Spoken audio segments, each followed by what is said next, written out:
is the Betty, okay? Now, with burlesque, we always laugh and joke that it's about boobs and bum, boobs and bum, boobs and bum, okay? And the Betty kind of leads nicely into that, because when you're doing a Betty, what you are looking to do is lift those shoulders up and back and tip that tailbone so that you can nicely glide into that move. Now, what's really important with the Betty is that you hold your core strong so that your spine doesn't overarch or feel strained in the move, and that you also think about your knees and you protect your knees both on the transition down and the transition up.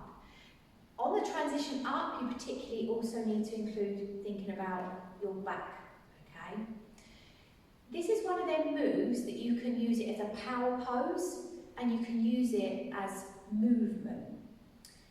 It's not about what you do, it's about how you do it. And that's something you'll learn as you go through and start to progress in the world of burlesque.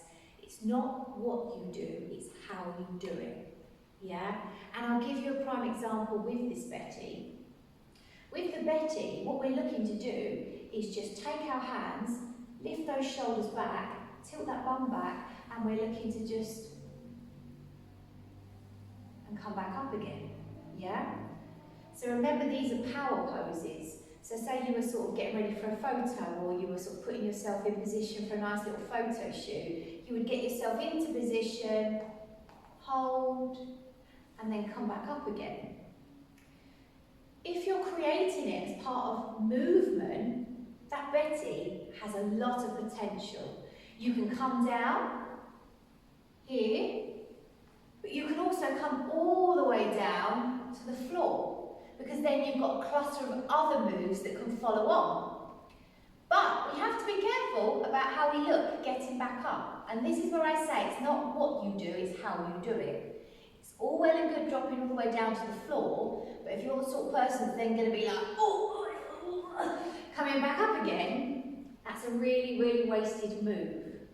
It would be much more beneficial to come down just a short distance and then come back up and look just as glam than if you're trying to go all the way down and then be like, you know?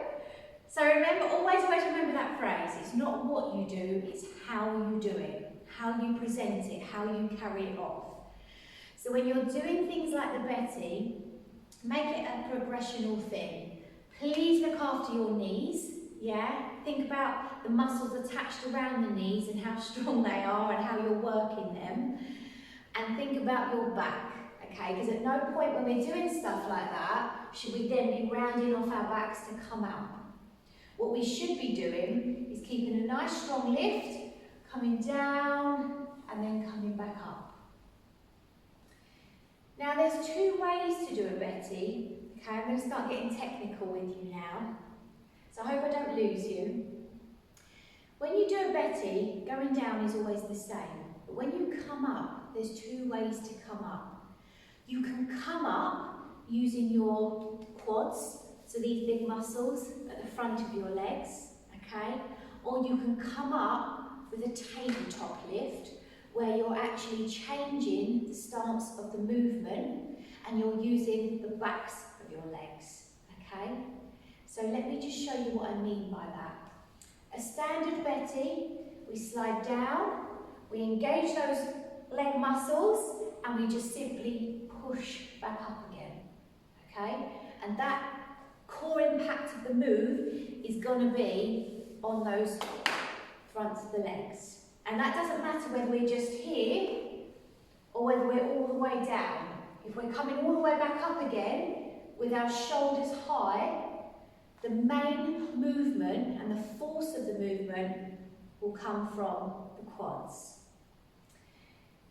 If we're going for a tabletop lift up, what that can do is that can take the pressure off of the knee joint, okay?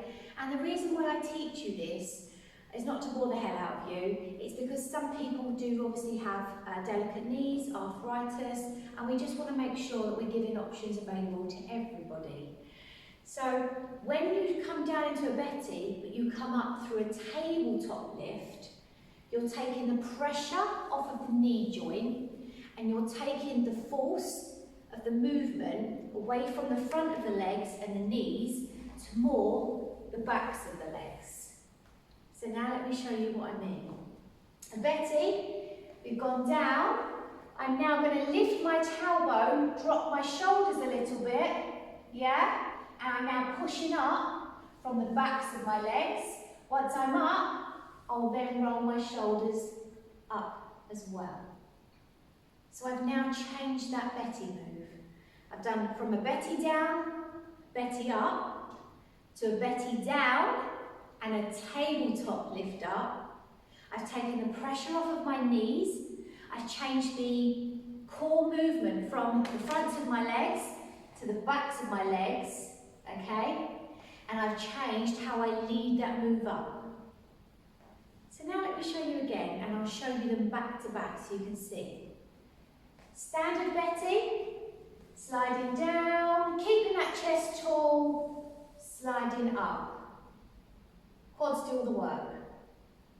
Betty to tabletop, slide down, tip the shoulders, lift the tailbone, yeah? Then roll the shoulders, the force of the move, backs of the legs. But again, it's really important we look after those backs. What we don't want to do from that is then hunch and start changing the impact on our spine. Okay? So there you go.